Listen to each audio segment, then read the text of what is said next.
Shalom shalom ndabaramukije mu izina rya Yesu. Nati munezero ngarutse umuntu utaragira subscribe urahomba cyane. Uyu munsi nabazaniye ibintu bijyoshye kandi biri mu bwenge. Nabazaniye intahe ikomeye cyane umuntu agiye kutugezaho kugira tuyikurikirane. Ni intahe y'umuntu wari umurozi. Yari umurozi ukomeye cyane, yagendera ku rutaro uko baroga kose, kuba yarakinda kumwe bakinda, yaramva ibintu byose. Mbega muraza kubyiyumvira, arabisigura neza.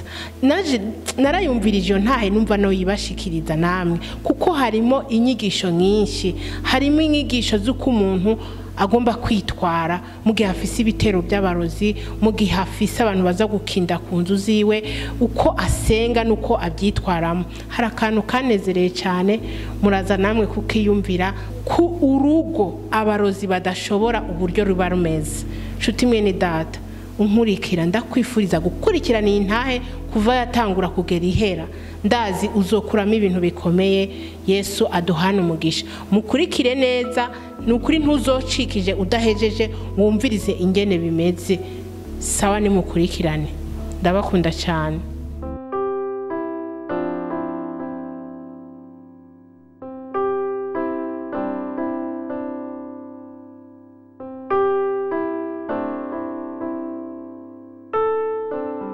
Nubanza umwana wawe nyuma yatevye gutambuka, irukira kwa muganga. Abaganga bakora ama exam bize baraba magufa ko y'umwana wawe kakomeye. Mugabo abapfumu bazoguha imbatura ntabwo ari umuti wo kugendesha abantu. Niwo muzi wa gatatu niyo kuri yakoresha kugira ikiziga kido mu kizinga. Yo kuri yatafata imbatura bwanyuma agashira agasubiza hejuru, ikiziga cyaca kiraruka kikajyama hejuru y'akaburi kacu. Jewe sinasubira kuraba iki kiziga kaga kono natwara naca ndagatereka nkaca ndaba inzira twazananye, nkaca nicaye nyokuru agakozamo bwa bushenza bw'inka akabunyomeka, agaca agenda mu maso ya cya kiziga agakubita.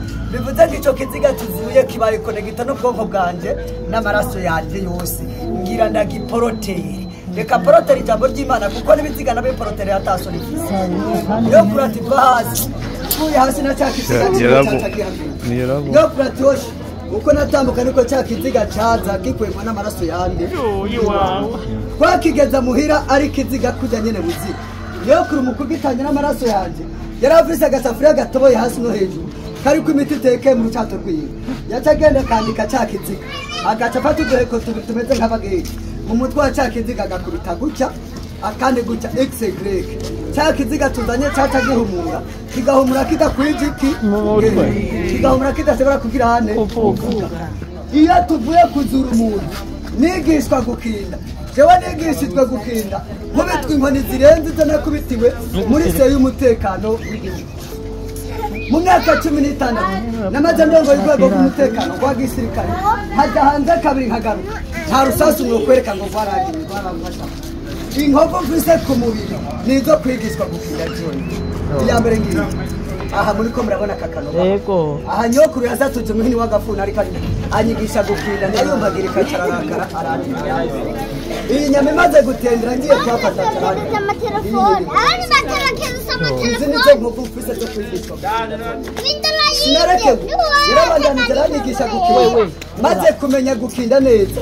Ikado ya mbere nyokuru wanje kosa yamaye nk'umuvyeyi ashimira umwana, yamaye agahanga ko umuntu yapfuye kera. Nta mukinzi n'umwe azoza ku rugo rwawe watagafise. Ndakubwira icyo nagakoza ngiye gukinda ku ngo z'abantu. Maze kumenya gukinda, ikado ya kabiri bampaye ibikere bibiri bijya by'ibinyamabondo. Ndakubwira icyo abarozi babikoresha kuko Yesu yarambohoye kabisa. Ikado ya gatatu yo kuyamaye icyo bita ubushuhe. Ikado ya kane yamaye urubaho rupima emetre ruriko intoborozi bibiri bita imivuba, ruriko imiti ikoze kabujeje. Barabahenze ngo umukinzi ngwaza gukinda yambaye ibihuni, nk'uko nabaye umwe mu bakinzi bahambaye. Yesu akansanga yakanyoza akangira muzima. Nta mukinzi n'umwe yambara ibihuni, abakinzi bambara impuzu zibiri. Hari uwuza gukinda iwabo yiyambitse igishato c'akayabo. Niba demye ku rugo rwawe nk'uko utararyama, murumva ko hari ikintu mwikanze hanze.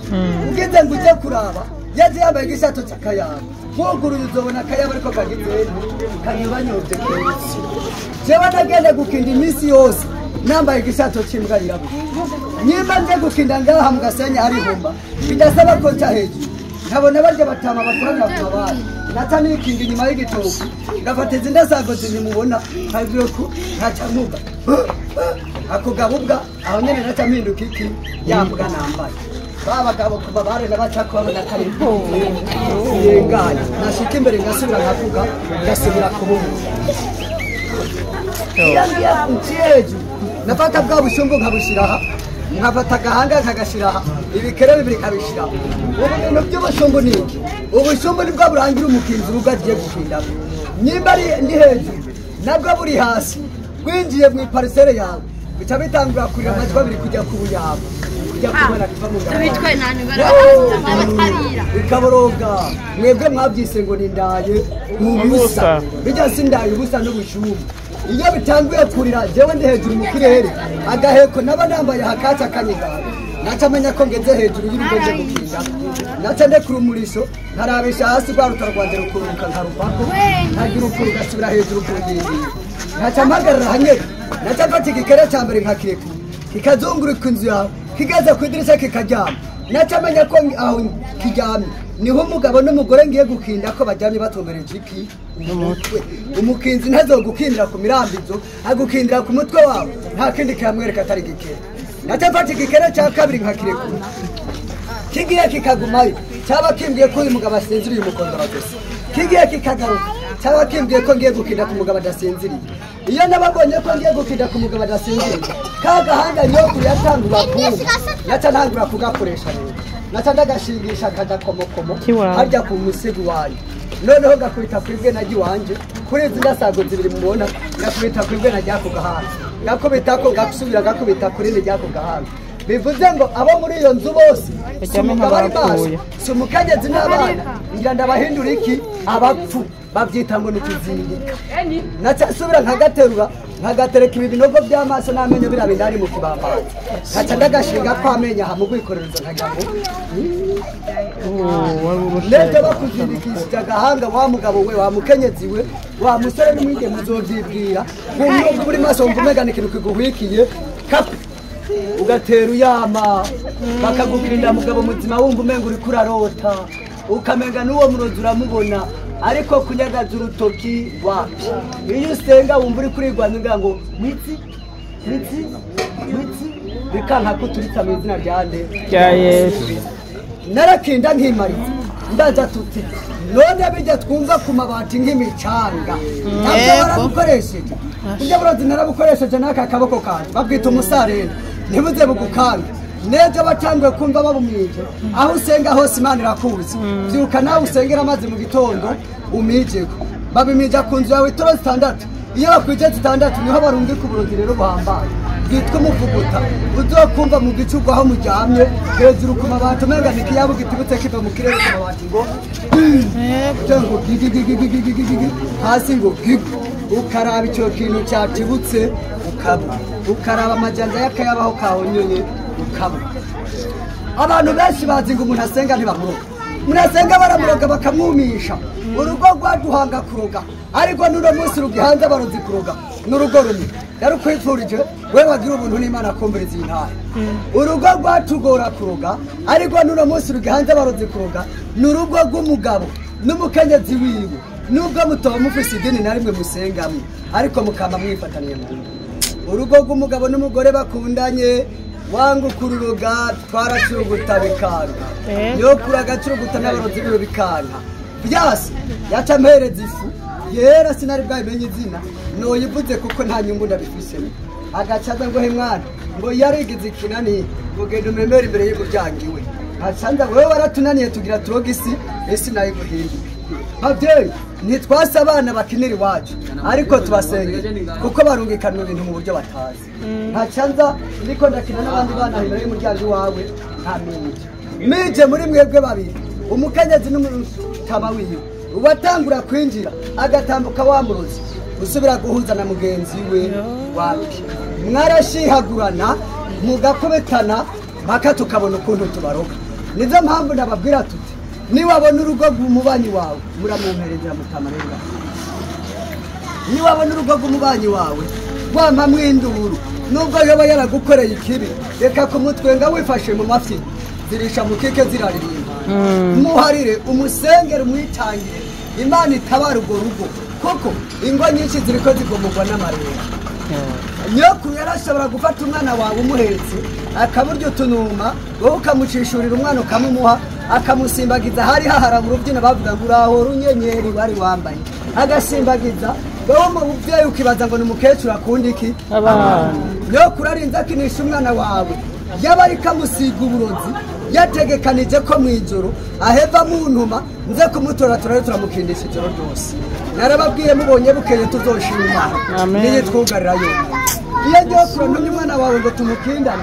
yanyambika ibiheko bitatu kwaka kabona nababwiye igiheko twambara hagati cyadufasha guca mu kirambaza agaca amuhereza umwate inzoka bita agatigati nta murozi n'umwe atayifise agaca amuhereza umutima ugakomba nkaca nkorokera imbere ya nzoka ikaza igeze iwawe ikaduga igakorokera indani igahera ku mwaro w'igitanda kwa seruga haryamye ikihinya nk'igira yiyubure igashinga umutwe ikampamagara igasubira ikihinya igashinga umutwe ikampamagara yampamagara nk'umuntu oya mbega iyo nzoka igendana n'abarozi ariyo nanje nagendanye nayo mbega twoyimenya ego mbega abarozi bofatwa yego je naramaze gutanguza intambara iri hagati ya jewe n'abarozi ntacyo bazongira niyo amasasu yarasigaje abarozi ba mbere dufise ngaha biyemera mu Burundi nabo mu ntara y'Amakamba Nyange Kayogoro nabo nyene mu isoko yabo yo kuwa kabiri nesta ivyumva nababwiye ati mwebwe muri wa Petit Joueur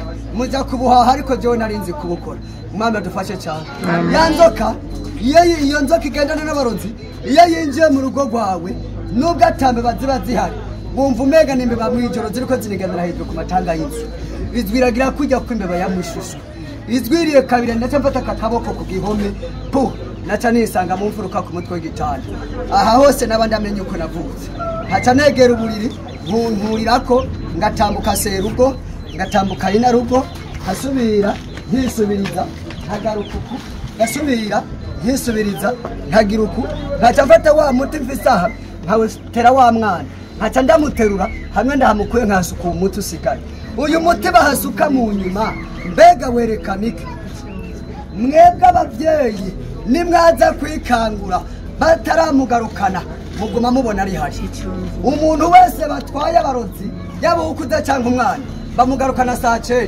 kuri yazana ya mbere mu bucagucago mwebwe rero nimwaza kwikangura tutaramugarukana mwagoma mubona ko ari hari kugira ngo ibanga rya satani rimeneke abarozi bafatwe niwasanga umwana wawe aryamye acuramye umukanyazi wawe acuramye araba mu mirambizo mwihoze ni wowe ubucuritse amaso nta muntu abahari mureke uko nyene uca ugenda mu kamwanya kawe k'umunyo wo guteka uyora kumwe kugira ibanga rya satani rimeneke usenga usengere udasenga naho sinobiguteramwo ni volonté de saint esprit gusenga wasamike cya kintu uri kurabona gicuramye uterere mu kanwa urya muti bahasuka ari wo ugucuritse amaso uzirana n'umunya abantu bagira hano kizoca cyaduka kivuge kikubwira amazina y'abarozi batwaye umuntu wawe naho bahagaze n'ibyo bariko baramukindisha mubana n'imbonera kure cabaza mubana n'igipolisi yagufira ukanga utabaze mugende muhagote kizoguma cyayagura muzobasanga no wa muntu wawe bamutsirure bamuguha akomeye ubutungane busigare burakora izina ry'Imana rigahabwa iki